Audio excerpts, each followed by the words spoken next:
Danmark er der en diskussion mellem højre- og venstrefløjen om hvorvidt der sker en overbetaling til de private sygehuse. Diskussionen går på, at der vil forekomme en større konkurrence mellem de offentlige og private sygehuse. Den forhenværende VK-regering har gjort det muligt for, at borgerne frit kan vælge, hvilket sygehus de vil på, hvis ventetiden på behandling overstiger 2 måneder. Hvis ventetiden bliver for lang, går det offentlige ind og betaler. Så er der mulighed for at komme på et privat sygehus. Dette resulterer i, at kvaliteten og prisen bliver flettet sammen og går ud i et. Problemformulering. I hvor høj grad skete der en overbetaling af privatsygehusene under den borgerlige regering, og hvilke konsekvenser vil en yderligere privatisering og markedsgørelse have for de danske sundhedsydelser? Problemstillinger. Hvilken kritik rejses der til overbetaling til private sygehuse? Er der reelt sket en overbetaling? Hvem i samfundet tilgodeser privatiseringen af de danske velfærdsydelser? Hvilke langsigtede konsekvenser er der for det danske sundhedssystem, hvis der sker en yderligere privatisering? Hvilken kritik rejser der til overbetaling til private sygehuse? SF vil grundet deres socialistiske tankegang have stoppet favorisering af privathospitaler og skabe lige vilkår inden for private og offentlige sygehuse. SF beskylder den borgerlige regering for at markedsgøre de private sygehuse, som i USA, og overbetale de private sygehuse med skatteborgernes penge.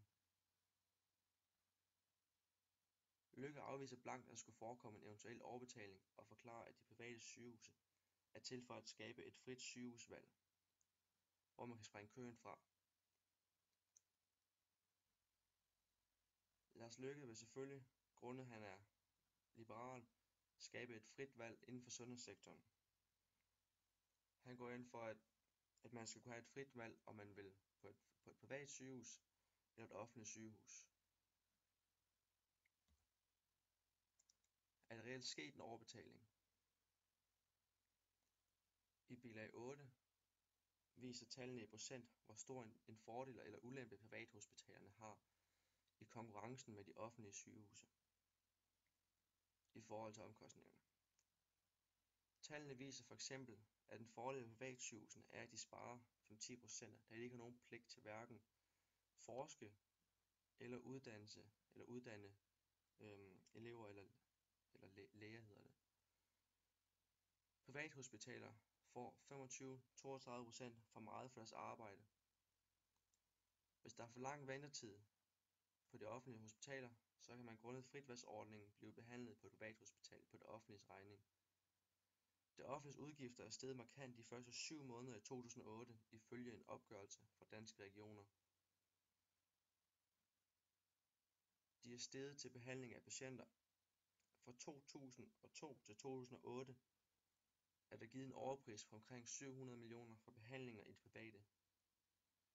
Vi kan dermed konkludere, at ja, den daværende regering har overbetalt til de private sygehuse. Men grunden til, at den daværende regering har skabt en overbetaling, er for det første grundet de liberale tanker om et frit valg, men også at tage magten fra den ellers stærke stat ved at give markedet en større rolle ved at inddrage sundhedssektoren som en del af spillet. Hvem i samfundet tilgodeser privatisering af danske velfærdsydelser?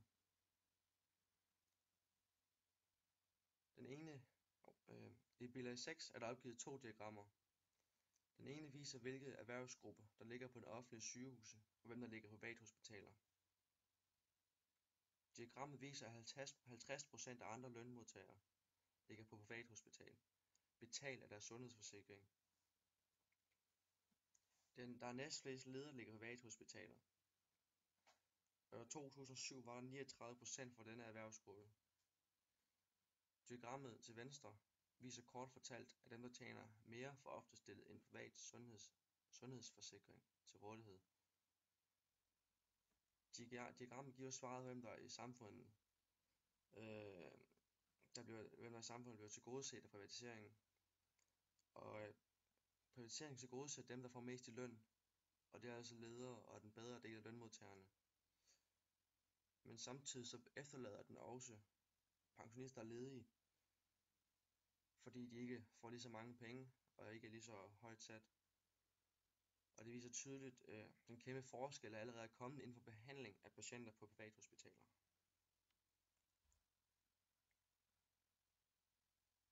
Hvilke langsigtede konsekvenser er der for det danske sundhedssystem, hvis der sker en yderligere privatisering? Det rendyrkede privatiserede sygevæsen hører til et residualt velfærdssamfund, hvor selve individet står for ansvar over for egen behandling. Selve behandlingen kommer an på, om du har penge. Har du ingen penge, kan det gå ondt, for du står uden hjælp, fordi at det er dig selv, der skal sørge for, at du bliver behandlet.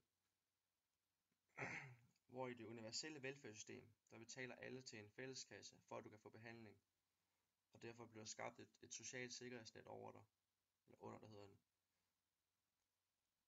En yderligere privatisering kunne medføre en større ulighed blandt behandling af patienter, grundet forskellen på rig og fattig.